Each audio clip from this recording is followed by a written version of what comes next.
और यही बात है पुष्पेंद्र जी कि जो संस्कृति इस देश की है, जहां पे हम सर्वे भवन्तु सुखिना कहते हैं, हम तो किसी का नुकसान नहीं चाहते और या हम किसी को ओवर शेडो नहीं करते, पर जहां हम ही ओवर शेडो होने लग जाएं तो वहां पे तो अब जागरूक होना भी पड़ेगा और आवाज उठानी भी पड़ेगी। लेकिन अब यहाँ पे बात वही है कि हमारा धर्म हमेशा से कभी भी दूसरे के ऊपर अटैक करने वाला तो है ही नहीं। हम लोग तो अब हमें वो होना होगा कि दूसरे का नुकसान नहीं करना और अपना होने नहीं देना। तो मेरे साथ कर्ण जी हैं, ये इनका सवाल है। कर्ण जी, आपका सवाल किससे है ये बताएं और अपना सवाल पूछें। जी भैया बिल्कुल, मेरा सवाल गुरुजी से है। जैसे पुष्पेंद्र जी ने अभी कहा कि हमें आवाज उठानी चाहिए, मैं उसी आवाज से रिलेटेड बात करूंगा कि आर्टिकल 19 जो हमारे कॉन्स्टिट्यूशन है, वो अभिव्यक्ति की आजादी, तो अभिव्यक्ति की आजादी को कहीं स्टैंड अप एंटी हिंदू क्यों यूज किया जाता है? किसी और धर्म के अगेंस्ट बात होती नहीं है। तो गुरुजी मैं ही जानना चाहूंगा स्पेसिफिकली क्यों एक एंटी हिंदू ही कॉमेडी की जाती है? सबसे पहले तो मैं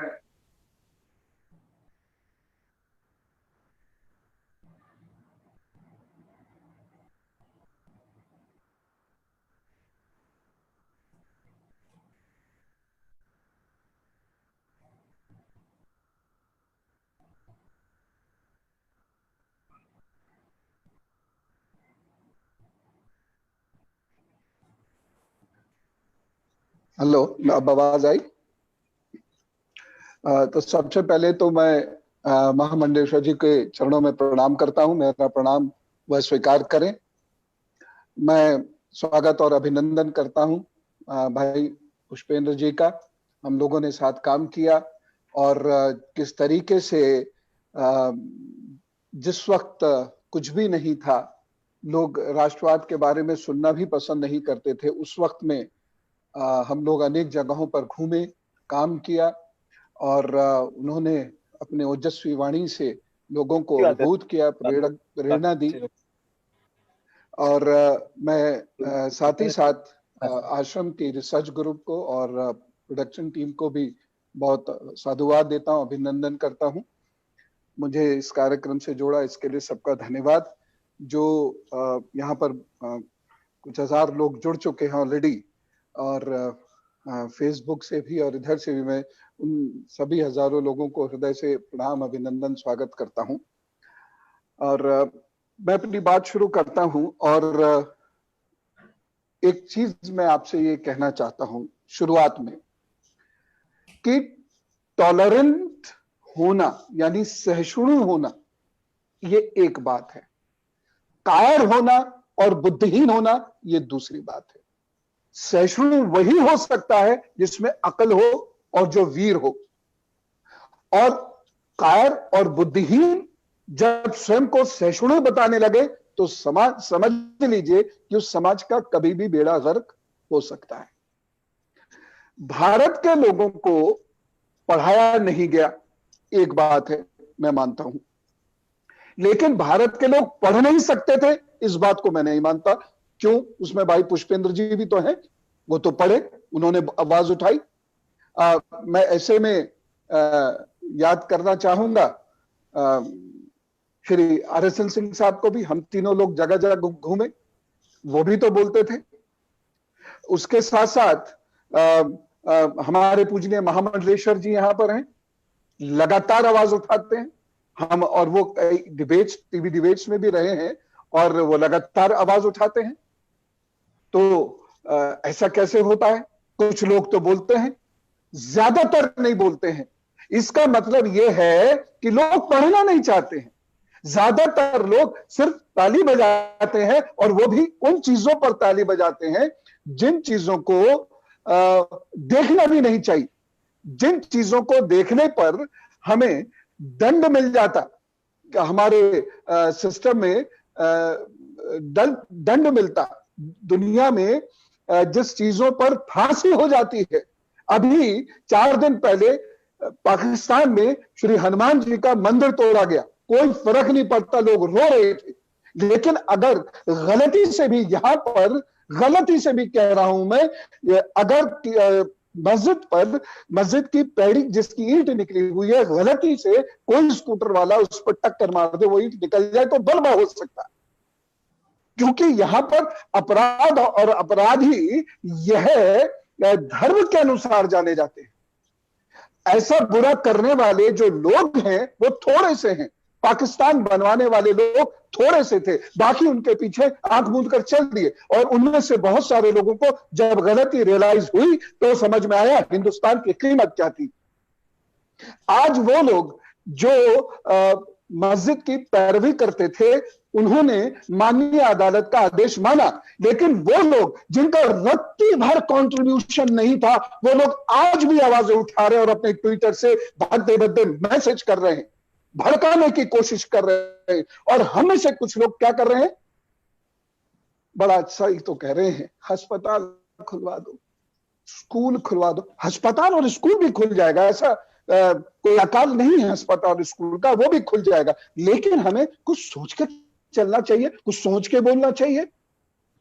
एक चीज मैं और कहना चाहता हूं यहां पर कि हमको वास्तव में धन कमाने फुर्सत नहीं है, समझ ही नहीं है कि हम अगर यह संस्कृति जीवित नहीं रही तो जीवित नहीं रहेंगे।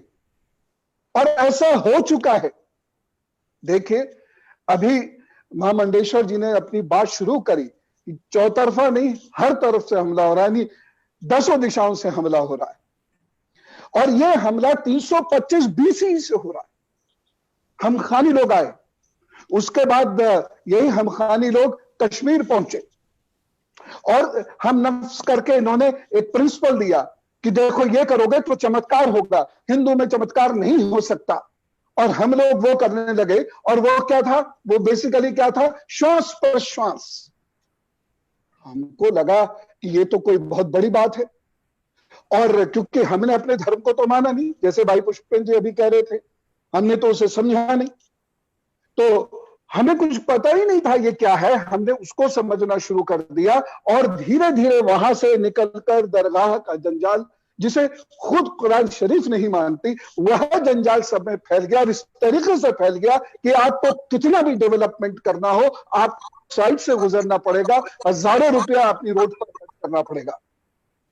ये क्यों होता है, इसे समझने की कोशिश कीजिए। देखिए, एक बुक लिखी गई थी, clashes of civilization, Stephen Hawkins की। इससे बहुत पहले चाणक्य ने भी यही बात कही थी, लेकिन हमारे लिए चाणक्य बोलना या पढ़ना मतलब बैकवर्ड होने की निशानी मानी जाती है भारत में। तो इसलिए मैं स्टीफन हॉकिंस का नाम ले लेता हूं और साइड में यह जरूर कहता हूं कि उससे कई हजार साल पहले चाणक्य ये बात कह गए थे। उनके अनुसार क्लैशेस ऑफ सिविलाइजेशन होता है और यह हमेशा से होता आया है, और क्लैशेस ऑफ सिविलाइजेशन के तरीके बदलते हैं केवल। और ये क्लैशेस ऑफ सिविलाइजेशन इसलिए किया जाता है जिससे हुकूमत स्थापित की जा सके, सत्ता स्थापित की जा सके, और ये सत्ता स्थापित हो जाएगी तो बाजार कब्जे में आ जाएगा। तो ये लड़ाई कहीं ना कहीं वही बाजार की है, और उसके लिए जो सत्ता पर काबिज होने की कोशिश की जाती है, वही ये धीरे धीरे ऐसे हथियार ढूंढ लेते हैं लोग, जैसे अब फिल्म बनाते हैं। क्यों? अगर मेरा दिमाग बदल गया, मेरी बुद्धि बदल गई, मैं खत्म हो गया। अगर मैंने मेरी संस्कृति छोड़ दी, मेरी जड़ें छोड़ दी, मैं खत्म हो गया। और ये हुआ। अब आप देखिए, आज मैं एक आश्रम से संबंधित हूं, और ये मैं सोचता हूं, कभी कभी मैं भी ये सोचता हूं, और आज सब लोगों को इस मन से कहना चाहूंगा, मां मंडलेश्वर जी भी कभी ऐसा शायद सोचते हो, नहीं भी सोचते होंगे तो मेरे दर्द को वो समझेंगे। आप दुनिया के किसी भी प्रोफेशन की बात कर लीजिए, आप उस पर आसानी से उंगली नहीं उठाएंगे। जैसे अभी आज गुलेरिया जी का स्टेटमेंट, एम्स के डायरेक्टर का स्टेटमेंट आया है कि डेड बॉडीज से कोरोना नहीं फैलता, जबकि कितनी बॉडीज को इन्होंने ये बात समझे बिना ये कोई रिसर्च नहीं किया, जबकि हजारों करोड़ रुपया उस पर खर्च होता है, और कितनी डेड बॉडीज को उनके घर के लोगों से दूर रखा, महरूम कर दिया उनके घर के लोगों को कि अपने लोगों के चेहरे वो देख सके। कोई पूछने कहने वाला नहीं है। एक दो लाइन कुछ लोग कह देंगे। हजारों और प्रोफेशंस हैं, कोई कुछ नहीं कहेगा। लेकिन अगर कोई व्यक्ति अपनी मेहनत से जो आश्रम से जुड़ा हुआ है, अपनी मेहनत से अगर एक साइकिल भी खरीद लेता, सारे मिलकर ये कहने लगेंगे खाता होगा इधर उधर का। आजकल वो दान आ रहा है, आजकल लोगों की जेबें काट रहे हैं, जमीनें खरीद रहे हैं, चाहे वो खुद कितना भी मेहनत करता होगा। गौतम ऋषि चाहे बन जाए वो खेती किसानी करके अपना पेट पाले और समाज के लिए सब कुछ लुटा बैठे, फिर भी दधीची बन जाए, फिर भी आज का समाज उसे रिकॉग्नाइज नहीं करता। अब सोचिए कितनी कितनी कितनी बड़ी फांस हमारी बुद्धि में घुसेड़ दी है ये इन्हीं फिल्मों से। और इसे कहते हैं हम psychological war. Second world war से शुरू हुई थी और ये देश में हेडली आ रही है। मैं तो बड़ा महसूस करता हूं इस बात को लेकर, इसलिए आज बात हृदय से निकल गई। कोई फैक्ट चेक नहीं करेगा अगर आप एक साधु पे सवाल उठा देंगे, लेकिन एक वकील पर उठा देंगे, एक डॉक्टर पर उठा देंगे, ब्यूरोक्रेट पर उठा देंगे, एक पॉलिटिशियंस पर उठा देंगे, तो हजारों लोग आपसे पूछेंगे have you check the fact. ये हालत है।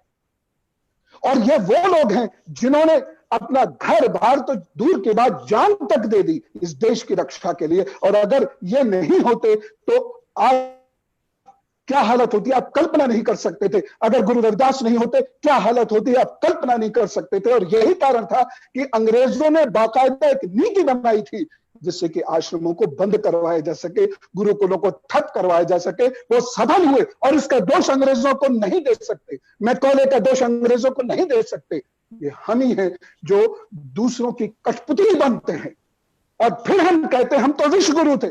इससे ज्यादा भद्दा मजाक कोई नहीं हो सकता।